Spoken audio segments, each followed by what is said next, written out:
நமஸ்தே.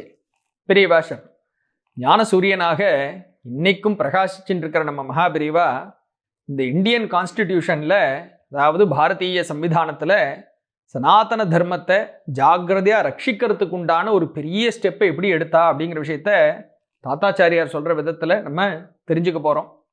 அவர் முதல்ல சொல்ல ஆரம்பிக்கிறார், இந்த ஒரு விஷயம் கான்ஸ்டிடியூஷனில் இப்படிப்பட்ட ஒரு விஷயத்தை, அதாவது சனாதன தர்மத்தை ரட்சிக்கிறதுக்காக ஒரு கிளாஸ், அதாவது ஒரு செக்ஷன் உள்ளே கொண்டு வரணுங்கிறதுக்கு பெரியவா எடுத்துட்ட பிரயத்தனம் கொஞ்சம் நஞ்சம் இல்லை.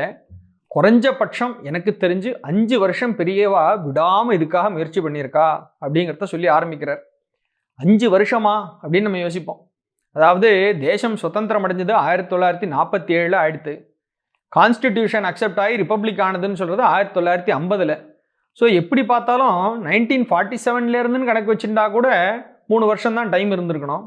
எப்படி 5 வருஷம்னு இவர் சொல்கிறாரு அப்படின்னு யோசிச்சா, அங்கே தான் பெரியவாளுடைய ஃபோர் சைட் அப்படிங்கிற ஒரு பாயிண்ட் அவர் சொல்கிறார். தீர்க்க தரிசனம்னு சொல்கிறோம் இல்லையா, அப்படி ஒரு தீர்க்க தரிசனத்தோட பெரியவா கான்ஸ்டிடியூஷனை பற்றி 1945 யோசிக்க ஆரம்பித்து இந்த காரியங்கள்லாம் படிப்படியாக அப்படியே பிள்ளையார் சொல்லி போட்டு அங்கேருந்து ஆரம்பிச்சிருக்கா அப்படின்னு தாத்தாச்சாரியார் சொல்ல ஆரம்பிக்கிறார். அப்போ முதல் படி எங்கே அப்படின்னு பார்த்தா, பெரியவா கும்பகோணம் ஆடுதுறை பக்கத்தில் மேலூர்னு சொல்லக்கூடிய ஒரு கிராமத்தில் பெரியவா அங்கே பூஜைகள்லாம் வச்சுட்டு அங்கே கேம்பில் இருக்கா. இது கிட்டத்தட்ட அவர் சொல்கிற காலத்தை ஒத்து பார்த்தாக்கா மேலூர் அப்படிங்கிற ஊரில் பெரியவா இருந்த டைம் எல்லாம் மேட்ச் பண்ணி பார்த்தா 1945 அக்டோபரில் ஆரம்பித்து கிட்டத்தட்ட ஏப்ரல் அடுத்த வருஷம் வரைக்கும் பெரியவா அங்கே தான் கேம்பில் இருந்திருக்கா. ஸோ அந்த சந்தர்ப்பத்தில் நடந்திருக்கணும். அதுலேருந்து பார்த்தா இந்த 5 வருஷங்கிறதும் மேட்ச் ஆகுது கரெக்டாக. அப்படி பெரியவா அங்கே கேம்பில் இருக்கும் பொழுது ஒரு நாள் வக்கீல்களாக இருக்கக்கூடிய பல பேர், சில முக்கியமான பக்தர்கள், இவாள் எல்லாரையும் வரவழைச்சு, நான் சொல்கிறது சுதந்திரம் கிடைக்கிறதுக்கு முன்னாடியே 2 வருஷம் முன்னாடி அவளெல்லாம் கூப்பிட்டு வரவழைச்சு பெரியவா அன்றைக்கி பூஜை முடியும் பொழுது எல்லாரையும் உட்கார வச்சு ஒரு மீட்டிங் மாதிரி பேசுகிறாளாம். பெரியவா எல்லாரையும் கேட்குறா, இங்கே சந்திரமௌலீஸ்வரர் சந்நிதியில் உங்கள் எல்லார்ட்டையும் ஒரு விஷயம் நான் கேட்க போகிறேன், நீங்களாம் எனக்கா செய்வேளோ அப்படின்னு கேட்குறாளாம். எல்லாருக்கும் ரொம்ப உணர்ச்சி வசம் மேலிட்டு போயிடுத்து. பெரியவா சொல்லி நம்ம என்ன செய்யாமல் இருக்கிறது, நிச்சயம் பண்ணுறோம் பெரியவா, நீங்கள் பெரியவா உத்தரவு வேணும் அவ்வளோதான் அப்படின்னு சொல்லி எல்லாரும் கேட்டுருக்கா. பெரியவா சொல்கிறா, நம்மளுடைய தர்மத்தை ரட்சிக்கிறதுக்காக நீங்கள் எல்லாரும் போராடணும். அப்படி போராட வேண்டிய ஒரு சூழ்நிலை வந்துட்டுருக்கு. அதனால் அதுக்கு என்னென்னலாம் ஸ்டெப் எடுக்கணுமோ, உங்கள் சைட்லேருந்து என்னெல்லாம் செய்ய முடியுமோ அது எல்லாத்தையும் விடாமல் செய்வோம் அப்படின்னு நீங்கள் எல்லாரும் எனக்கு ஒரு வாக்கு கொடுக்கணும் அப்படின்னாலாம். சந்திரமௌலீஸ்வரர் சந்நிதியில் பூஜை ஆகிட்டா நீங்கள் எல்லாரும் பேசுகிறா. எல்லாரும் சொல்லிட்டா உடனே, பெரியவா நீங்கள் என்ன பண்ணுன்னு சொல்கிறீங்களோ நாங்கள் பண்ண காத்துன்னு இருக்கோம், உத்தரவு போடுங்க அப்படின்ட்டா. இது முதல் படி. அப்போ பெரியவா கடைசியாக ஒரு பாயிண்ட் சொல்கிறாலாம், இதில் நம்ம முக்கியமாக எடுத்து போராட வேண்டிய ஒரு கட்டம்னு ஒன்று வரப்போகிறது. அதுக்குண்டான ஆயுத்தங்கள்லாம் நம்ம இப்போ பண்ணிக்கணும், எல்லாம் தயார் பண்ணிக்கணும், இன்னும் கொஞ்ச நாளில் இந்த காரியம் ஆரம்பமாக போகிறது அப்படின்னு சொல்லிட்டு அங்கே ஒரு பிள்ளையார் சொல்லி இப்போ போட்டிருக்கா. போட்டுட்டு இவா எல்லார்கிட்டையும் பெரியவா சொன்னாலாம், அடுத்ததாக இந்தியன் கான்ஸ்டிடியூஷன் ஒன்று வரப்போகிறது. அந்த கான்ஸ்டிடியூஷனில் என்னெல்லாம் இன்க்ளூட் பண்ணலாம், என்னென்ன விஷயங்களை பற்றி கவர் பண்ணலாம்னு சொல்லி ஒரு டிஸ்கஷன் ஆரம்பிக்க போகிறது கூடிய சீக்கிரத்தில். நமக்கு முக்கியமான ஒரு விஷயம், கான்ஸ்டிடியூஷனுக்குள்ளே நம்ம சனாதன தர்மம் இருக்கே, இந்த மதம், இந்த மதத்தை இந்த அரசாங்கத்தினுடைய கண்ட்ரோலுக்குள்ளே வைக்கக்கூடாது. இதுக்கு தனியாக ஒரு ஃப்ரீடம் இருக்கணும். அதாவது நம்மளுடைய சனாதன தர்ம மதமானது அரசாங்கத்தால் கண்ட்ரோல் பண்ணப்படக்கூடாது அப்படிங்கிறதுக்கு நம்ம முயற்சி எடுக்க ஆரம்பிக்கணும். இப்போவே அதுக்குண்டான ஸ்டெப்ஸை நம்ம ஆரம்பிக்கணும் அப்படின்னு சொல்லி பெரியவா இவாகிட்ட சொல்கிறா. இதில் பாதி பேருக்கு கான்ஸ்டிடியூஷன்னா என்னன்னே தெரியாதப்போ. ஏன்னா கான்ஸ்டிடியூஷனை பற்றின பேச்சுவார்த்தையே வரல. ஃபஸ்ட்டு தேசத்துக்கு சுதந்திரம் கிடைக்கிறதாங்கிற கொஸ்டினே அப்போ தெரியலையே. அந்த மாதிரி டயத்தில் பெரியவா இப்படி ஒரு பாயிண்ட் எடுத்து போடுறா. இதை பற்றி தெரியாதவா, கான்ஸ்டியூஷனா என்னன்னு தெரியாதவாலாம் பெரியவா ஏதோ புதுசாக ஒன்று சொல்கிறா, சரி வரும்போது பார்த்துக்கலாம் அப்படின்னு நினச்சின்னு உட்காந்துருக்கலாம்.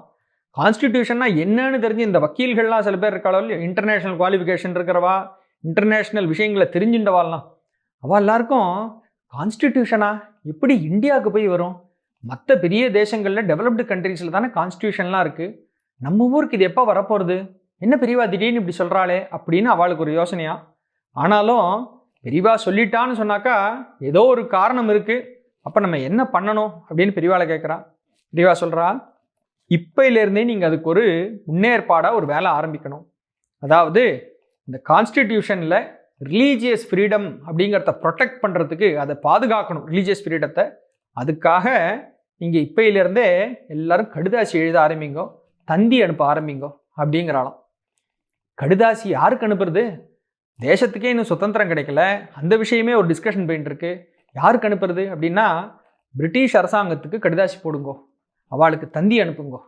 இடைவிடாமல் எல்லாரும் பண்ணணும், பண்ணிகிட்டே இருக்கணும், அனுப்பிச்சுட்டே இருக்கணும், அதாவது ரெகுலராக போயிட்டே இருக்கணும் இதை பற்றி அப்படின்னு சொல்லி பெரியவா உத்தரவாருது. இவாளெல்லாம் சரின்னு கேட்டுக்கிறா. தாத்தாச்சாரியார் சொல்கிறார், பெரியவாளுக்கு ரொம்ப ஆப்டிமிசம் அப்படின்னு அந்த ஆர்டிகல் அப்படியே தான் போடுறார். எக்ஸ்ட்ரீம் ஆப்டிமிசமாக சொல்கிறா பெரியவா. அதாவது ஒரு பாசிட்டிவ் திங்கிங் சொல்கிற மாதிரி, அவ்வளோ ஒரு தன்னம்பிக்கைன்னு சொல்ல முடியாது, தன்னம்பிக்கையை தாண்டி ஒரு பாசிட்டிவாக நிச்சயம் நடக்கும் அப்படிங்கிற நம்பிக்கை. அந்த நம்பிக்கையில் பெரியவா சொல்கிறா, எங்களுக்கு என்ன பண்ணுறதுன்னு தெரியல, ஆனால் பெரியவா சொல்லிட்டா பண்ணித்தான் ஆகணும் அப்படின்னு சொல்லி எல்லாரும் பண்ண ஆரம்பிக்கிறோம். ஆரம்பித்து எல்லாரும் கடிதாசி அனுப்புகிறோம், தந்தி அனுப்புகிறோம். இதுக்கும் பதிலே இல்லை. ஒரு தரம் அப்புறம் பெரியவாளை வந்து சந்திக்கிறதுக்கு வரும்பொழுதும் அமிச்சுட்டு இருக்கியா அப்படின்னு கேட்பாளாம்.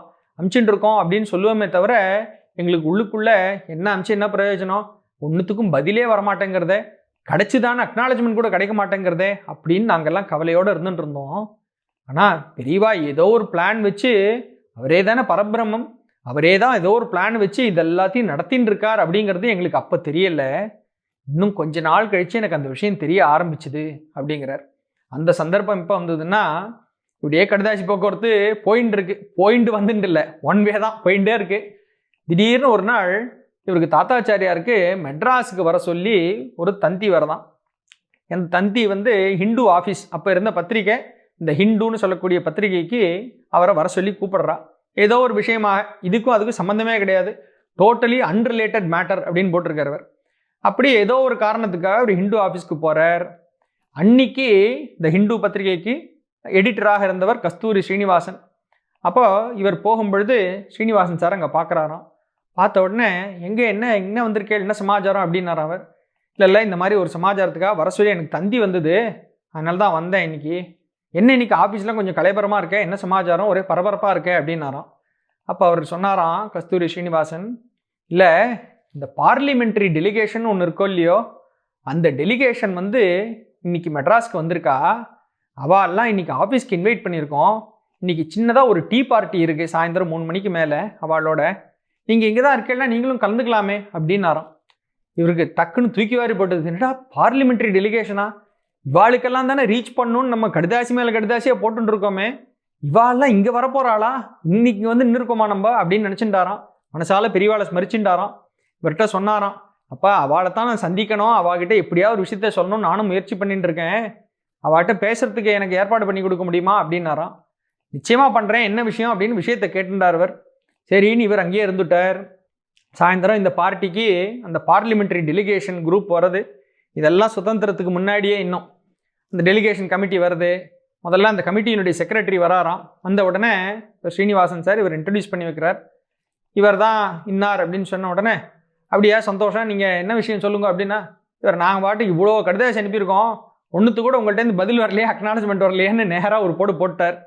உடனே அந்த செக்ரட்டரி, இல்லை வாஸ்தவம் தான், உங்கள் கடிதாசிலாம் நிறைய வந்திருக்கு, ஆனால் நீங்கள் எதுக்காக அதை பற்றி இப்போ பேசுகிறேன்றது எங்களுக்கு ஒன்றும் புரியல.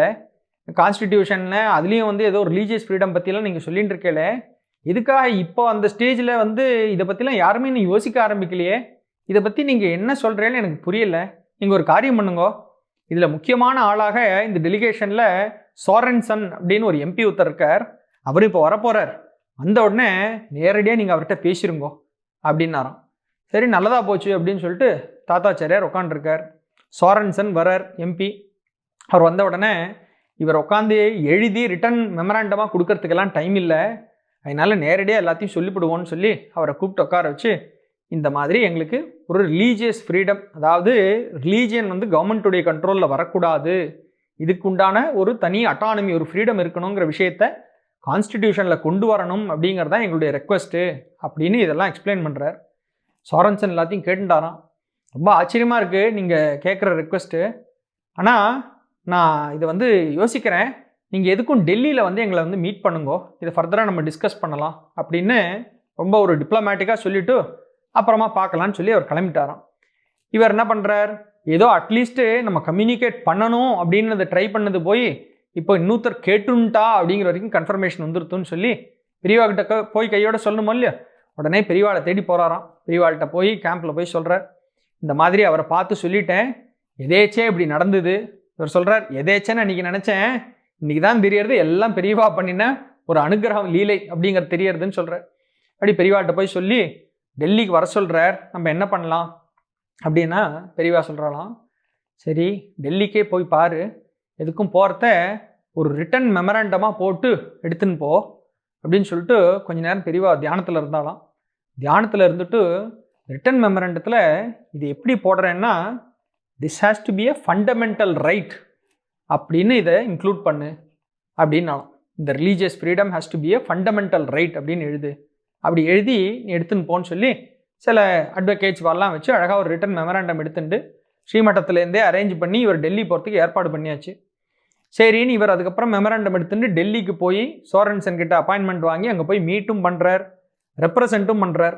அவளுக்கு ஆச்சரியமாக இருக்குது. ஏன்னா அங்கே அவளுடைய அரசாங்கத்திலேயே ரிலீஜியஸ் ஃப்ரீடம்ங்கிற விஷயம் கான்ஸ்டியூஷன் கேரண்டி கிடையாதான். அவளுக்கு என்னடா புதுசாக இவள் வந்து ரிலீஜியஸ் ஃப்ரீடமை இப்படி கான்ஸ்டியூஷனில் கேட்குறாளே அப்படின்னு ஒரு பக்கம் ஆச்சரியம் இருந்தாலும், ரொம்ப நன்னா நீங்கள் கொடுத்துருக்கேள், இது ஒரு ஃபண்டமெண்டல் ரைட்டாக வேணும்னு கேட்குறது எங்களுக்கு ஆச்சரியமாக இருக்குது, ஆனால் புதுமையாகவும் இருக்குது, இது என்ன பண்ணலாங்கிறத நான் திங்க் பண்ணுறேன் அப்படின்னு சொல்லிட்டு அது ரெப்ரசன்டேஷனை வாங்கி வச்சுட்டார். அதோட முடிஞ்சுதா, நமக்கு பாசிட்டிவாக டெவலப் ஆச்சான்னு கேட்டால் இல்லை.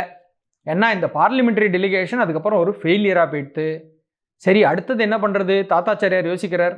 பார்லிமெண்ட்ரி டெலிகேஷன் தான் போயிடுதுன்னாக்கா நெக்ஸ்ட் இமீடியட்டாக கேபினெட் டெலிகேஷன் ஒரு கமிட்டி இருக்குது.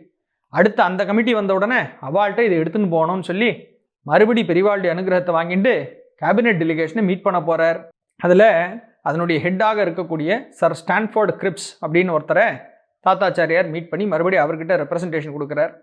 இவரும் ஆச்சரியமாக கேட்டுக்கிறாராம், என்ன சார் ஃபண்டமெண்டல் ரைட்டாக கேட்குறீங்களே இதை அப்படின்னு சொல்லி. ஆமாம் எங்களுக்கு இப்படி தான் வேணும், இதுக்காகத்தான் இத்தனை வருஷமாக நாங்கள் ரெப்ரசன்ட் பண்ணிட்டு இருக்கோம் அப்படின்னு இவரெல்லாம் கொடுத்துருக்கார். உடனே அவர் கிரிப்ஸ் சொல்கிறாராம், எல்லாம் கிட்டத்தட்ட கான்ஸ்டிடியூஷன் டிராஃப்ட் பண்ணுறதுங்கிற திங்கிங்கெல்லாம் இப்போ வந்தாச்சு, ஆனால் என்னென்னலாம் அதில் இன்க்ளூட் பண்ணுறது என்ன இன்க்ளூட் பண்ணக்கூடாதுங்கிற சமாச்சாரம்லாம் உங்களுடைய தேசத்து லீடர்ஸ் இருக்காளே, பொலிட்டிக்கல் லீடர்ஸ் யாரெல்லாம் இந்த சுதந்திர போராட்டத்துக்காக எங்களோட நெகோஷியேட் பண்ணிட்டு இருக்காளோ அவள் தான் இனிமேல் அந்த தீர்மானம் எடுக்கணும். அதனால் அந்த final decision will be up to them. நாங்கள் ரெக்கமெண்ட் தான் பண்ண முடியும், உங்களோட ரெப்ரசன்டேஷனை நான் ஃபார்வர்ட் பண்ணுறேன், ஆனால் இந்த டிசிஷன் இனிமேல் அவள் கையில் தான் இருக்குது, நீங்கள் அவள்கிட்ட போய் பேசிக்கோங்க அப்படின்னு சொல்லி ரீரூட் பண்ணிட்டார். இது சுதந்திரத்துக்கு ஜஸ்ட்டு கொஞ்சம் முன்னாடி இதெல்லாம் நடக்கிறது இந்த விஷயங்கள்லாம். அதனால் அந்த டிஸ்கஷன் பாயிண்ட் வந்துருத்துங்கிறது இல்லை நல்லா தெரியறது. சரி நேராக அடுத்து போய் யாரை போய் பார்க்குறது அப்படின்னா, இதில் ஒரு பெரிய பவர்ஃபுல் லீடராக ஒருத்தர் இந்த யூனியன் ஆஃப் ஸ்டேட்ஸுங்கிறத எல்லாத்தையும் கோஆர்டினேட் பண்ணி எல்லாத்தையும் அப்படி கிட்டக்க நன்னா ஒட்ட வச்சு இந்த தேசத்தை மறுபடியும் ஒன்று கொண்டு வரணும்னு முயற்சி பண்ணவர் யாருன்னா இரும்பு மனிதர்னு சொல்கிறோம், சர்தார் வல்லபாய் பட்டேல்.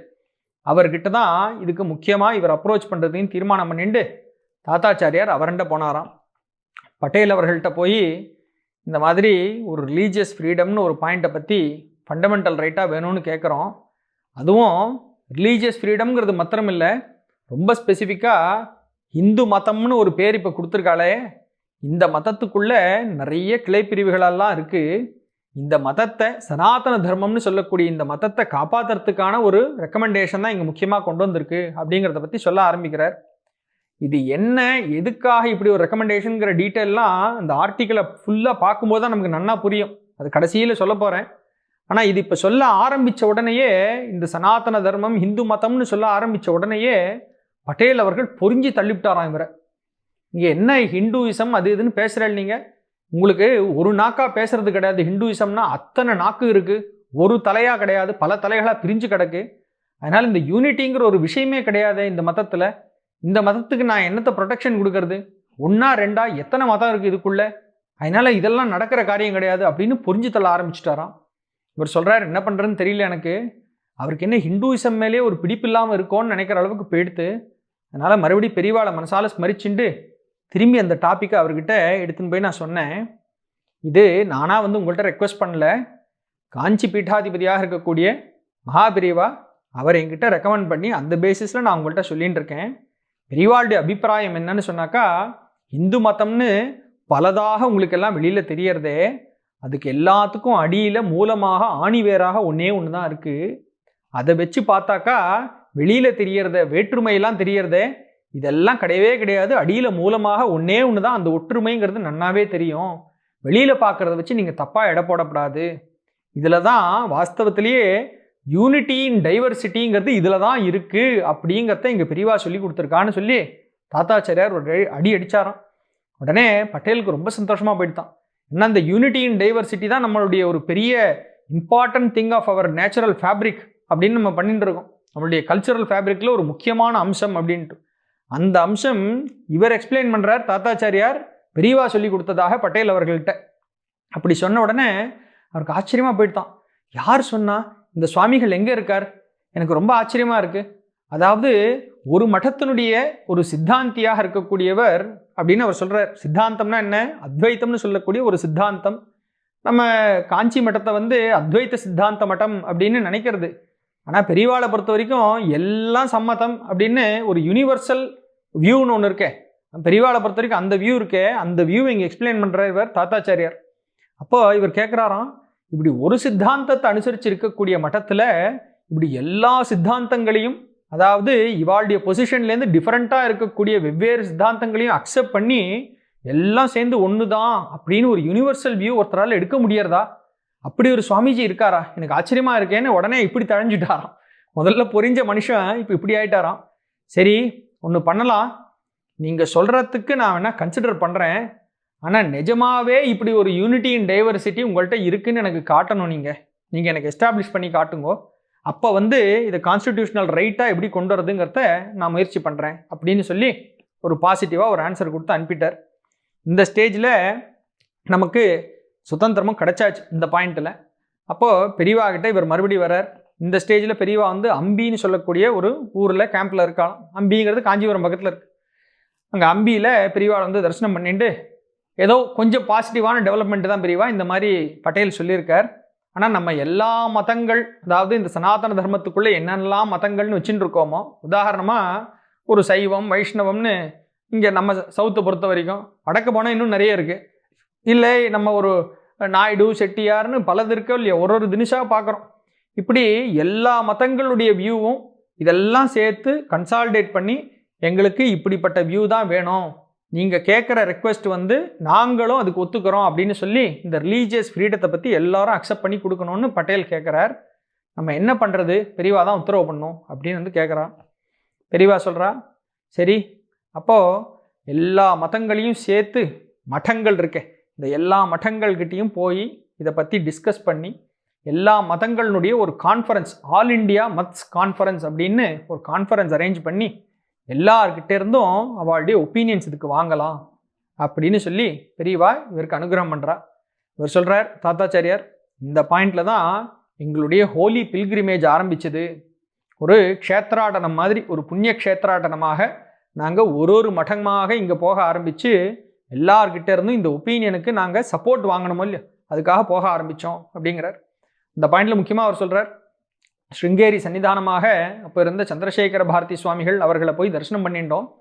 சுவாமிகள் எங்களுக்கு தேஜோமயமாக ஒரு மூர்த்தியாக எங்களுக்கு காட்சி கொடுத்தார். அவர்கிட்ட சொன்னோம், இந்த மாதிரி காஞ்சி பெரியவர் சொல்லியிருக்கார், மகாசுவாமிகளுடைய உத்தரவின் பேரில் இந்த மாதிரி நாங்கள் ஒரு ஏற்பாடை பண்ணிட்டு இருக்கோம், உங்களுடைய ஒரு இதுவும் வேணும், ஒத்துழைப்பும் வேணும், நீங்கள் உங்களுடைய அனுகிரகம் வேணும் அப்படின்னு சொல்லி கேட்குறாராம். இப்போ அவர் சொல்கிறாராம், தேசத்துக்கு மாத்திரமில்லை சனாதன தர்மத்துக்கும் என்ன வேணும் அப்படின்னு தெரிஞ்சுட்டு இன்னித்த சூழ்நிலையை அனுசரித்து அதுக்கேற்ற எல்லாத்தையும் செய்யறதுக்கு மகாசுவாமிகள் தான் சரியான ஆள். அதனால் அவருக்கு நன்னா தெரியும் என்ன செய்யணுங்கிறது. அவர் செய்கிற எல்லாத்துக்கும் எங்களுடைய ஆதரவு பரிபூர்ணமாக உண்டு. அதனால் அவர் என்ன பண்ணணும்னு சொல்லியிருக்காரோ அதை கட்டாயம் பண்ணுங்கோ அப்படின்னு சொல்லி உடனே அங்கே கூட இருந்த ஒருத்தர் சங்கமேஸ்வர சாஸ்திரின்னு ஒருத்தரை கூப்பிட்டு, இவா கேட்டிருக்கா மாதிரியே நம்ம ஸ்ரீமட்டத்து லெட்டரில் அவளுக்கு எழுதி கொடுங்கோ. மாத்திரமில்லை நம்ம மட்டத்தை அனுசரித்து இருக்கக்கூடிய மற்ற கிளை மட்டங்கள்லாம் இருக்கேன், அங்கெல்லாமே இவளை அழிச்சுட்டு போய் அங்கேருந்து இதே மாதிரி எல்லாருக்கும் ரெப்ரசன்டேஷன் வாங்கி கொடுங்கோ அப்படின்னு சொல்லி ரொம்ப பரம அனுகிரகமாக அவர் சொன்னாராம். அப்போ அந்த மாதிரி அவள் எல்லாரையும் போய் பார்த்து தரிசனம் பண்ணிட்டு மறுபடி இவர் கடைசியில் அந்த போர்ஷன்லாம் முடிச்சுட்டு திரும்பி சந்திரசேகர பாரதி சுவாமிகள்கிட்ட இவளுடைய நன்றியை சொல்லிண்டாலாம். அவர் சொன்னாராம், நீங்கள் உங்களோட நன்றி இருக்கட்டும், நம்ம எல்லாரோட நன்றியும் சேர்த்து மகாசுவாமிகளுக்கு சொல்லுங்கோ. இந்த சனாதன தர்மத்தை ரட்சிக்கிறதுக்காக, இந்த சனாதன தர்மத்துக்கு புத்துயிர் கொடுக்கறதுக்காக அவர் எப்பேற்பட்ட காரியத்தை எடுத்துட்டு இருக்கார், அப்படிங்கிறத பார்க்கும் பொழுது நம்ம எல்லாருடைய நன்றியும் சேர்த்து அவருக்கு தான் சொல்லணும் அப்படின்னு சொல்லி அனுகிரகம் பண்ணி ஆசீர்வாதம் பண்ணி இந்த காரியம் நன்னா நடக்கும் அப்படின்னு சொல்லி அனுப்பி வச்சாராம். இதை இன்னி வரைக்கும் எனக்கு நினச்சிண்டாக்கா கண்ணில் எனக்கு ஜலம் வர்றது. இது பொன்னெழுத்துக்களால் பொறிக்கப்பட வேண்டிய ஒரு வரலாறாக இருக்குது. நம்மளுடைய மதத்தில் மட்டும் இல்லை, நம்மளுடைய கான்ஸ்டிடியூஷன் ஹிஸ்ட்ரியிலேயே பொன்னெழுத்துக்களில் பொறிக்கப்பட வேண்டிய ஒரு வரலாறாக இது இருக்குது அப்படின்ட்டு தாத்தாச்சாரியார் சொல்கிறார். அப்படி எல்லா மடங்கள்கிட்டேருந்தும் கிட்டத்தட்ட ஒரு ஒப்பீனியன் வாங்கி கன்சால்டேட் பண்ணியாச்சு. இப்போது இந்த கன்சால்டேட்டட் ஒப்பீனியனோட இவர்கிட்ட இப்போ எடுத்துன்னு போனோம் பட்டேல்கிட்ட. அப்போ லாஸ்ட் ஸ்டெப்பாக பெரியவாட்ட சொன்ன உடனே சரி இவர் ஒத்துக்கிறேன்னு இப்போ டிசைட் பண்ணிட்டாரோ இல்லையோ, அடுத்தது என்னவா இதை எழுதணும், நமக்கு கான்ஸ்டியூஷனில் எக்ஸாக்டாக என்ன கிளாஸ் வரணும் அப்படிங்கிற விஷயத்தையும் நம்மளே எழுதி அவருக்கு ரெப்ரசன்டேஷனை கொடுத்துடலாம். அதனால் அதுக்கு உண்டான ஏற்பாட்டை பண்ணுன்னு சொல்லி நல்ல பெரிய வக்கீல்கள் மெட்ராஸில் இருக்கிறவா அவெல்லாம் கூப்பிட்டு உட்கார வச்சு அழகாக ரொம்ப டீட்டெயிலாக எப்படி கொடுக்கணுமோ, இந்த ஆர்டிக்கிள் என்ன வரணுமோ அந்த ஆர்டிக்கிளை எழுத சொன்னாலாம். அப்படி பெரிய பெரிய வக்கீல்கள்லாம் உட்காந்து ரொம்ப அழகாக விரிவாக விளக்கமாக எல்லாம் எழுதி தயார் பண்ணி அதோடு எடுத்துன்னு போய் பட்டேல் அவர்கள்ட்ட கொண்டு சமர்ப்பணம் பண்ணியாச்சு. Adviser to the constitutional draft ஒருத்தர் இருக்கார், யாரோ ஒரு பெரிய ரொம்ப படித்த மேதை ஒருத்தர், அவர் இன்னார்னு பேரை போடலை இதில். பட் அவர் அட்வைசர் கையில் இதை கொண்டு கொடுத்துருங்கன்னு சொல்லிட்டாராம். பட்டேல் சைட்லேருந்து அவர் அப்ரூவ் பண்ணிட்டார், எடுத்துன்னு போங்க அவர்கிட்ட கொடுத்துருங்க பார்த்துக்கலாம். அந்த அட்வைசர்கிட்ட கொண்டு கொடுத்தாச்சு. அட்வைசர் வாங்கி படித்தாராம். அவர் பெரிய லீகல் எக்ஸ்பர்ட்.